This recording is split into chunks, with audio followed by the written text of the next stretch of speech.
દોસ્તો, નીતા અંબાણીને ભલે આખી દુનિયા ઓળખતી હોય, પરંતુ એક સમય હતો જ્યારે જમવા માટે 2 ટાઈમનું ભોજન પણ મળતું ન હતું અને આખો પરિવાર એક જૂના અને કાચા મકાનમાં રહેતો હતો. પરંતુ અચાનક એમની કિસ્મત એવી બદલાઈ કે તે અંબાણી પરિવારની વહુ બની ગઈ અને આજે વિશ્વની સૌથી ધનિક મહિલાઓમાં એમની યાદીમાં નામ છે. તેમના પતિ મુકેશ અંબાણી ભારતના સૌથી પ્રખ્યાત અને સમૃદ્ધ ઉદ્યોગપતિ છે. પરંતુ જાણવાનું એ છે કે લગ્ન પહેલા એમનું જીવન કેવું હતું, નીતા અંબાણીનું જીવન કેવું હતું અને તે ક્યાં રહેતા હતા અને શું કરતા હતા. દોસ્તો, શું તમને ખબર છે કે પહેલી વાર નીતા અંબાણી અને મુકેશભાઈ અંબાણી ક્યાં મળ્યા હતા?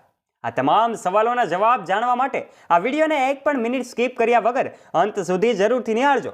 અને જો ચેનલ પર પહેલીવાર આવ્યા હોય તો નીચે રહેલું બેલ આઇકન દબાવીને ધ ડીએ મોટિવેશન નામની યુટ્યુબ ચેનલને સબસ્ક્રાઇબ અવશ્ય કરી લેજો, જેનાથી અમારા અવનવા અને રોચક વિડીયોઝ મળતા રહે આપને સૌથી પહેલા.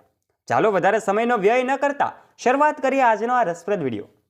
મિત્રો, નીતાબેન અંબાણીનો જન્મ મુંબઈના સામાન્ય પરિવારમાં થયો હતો. માત્ર 5 વર્ષ એમની ઉંમરે ભરતનાટ્યમ શીખનાર એમની માતા પણ એમને શીખવનાર ખૂબ મહત્વની ભૂમિકા ભજવનાર હતા. અને તે ભરતનાટ્યમ શીખેલી એ નીતા ઘણા બધા સ્ટેજ શોમાં પણ ભાગ લેતી હતી. એક વખત ધીરુભાઈ અંબાણી એમની પત્ની સાથે એક ઇવેન્ટમાં પહોંચ્યા હતા.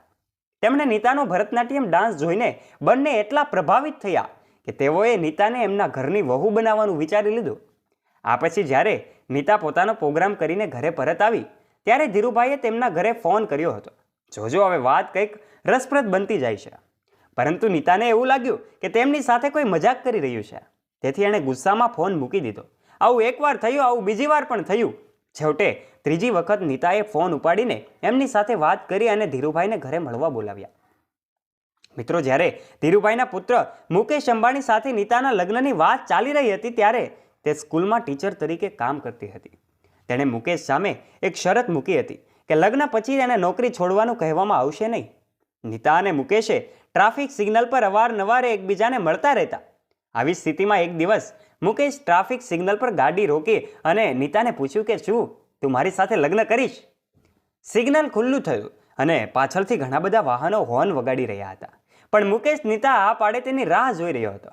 આખરે નીતાએ તેને કાર ચલાવવા વિનંતી કરી અને કહ્યું, હા, હું તારી સાથે લગ્ન કરીશ. નીતા એક સામાન્ય છોકરી હતી અને તે ઈચ્છતી હતી કે મુકેશ તેનું જીવન નજીકથી જુએ.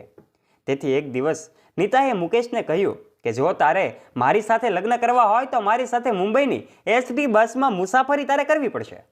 મુકેશનું સંબંધ નક્કી થયું અને બંનેએ બસમાં સાથે મુસાફરી કરી. સમય જતાં બંનેના લગ્ન થયા અને નીતાની જિંદગી બદલાઈ ગઈ. આજે કંઈક આવી જિંદગી જીવી રહ્યા છે નીતા અંબાણી. જ્યાં દોસ્તો, આજે નીતા એના દિવસની શરૂઆત 3 લાખની ચાથી કરે છે. એક ઇન્ટરવ્યુમાં એમણે જણાવ્યું હતું કે તે જાપાનની સૌથી જૂની ક્રોકરી બ્રાન્ડ ન્યુરી ટંકના કપમાં ચા પીવે છે. આ કપ સોનાથી જડેલો છે અને તેના 50 પીસ સેટની કિંમત 1.5 કરોડ છે. જ્યાં દોસ્તો, એક કપ ચાની કિંમત 3 લાખ રૂપિયા થાય છે.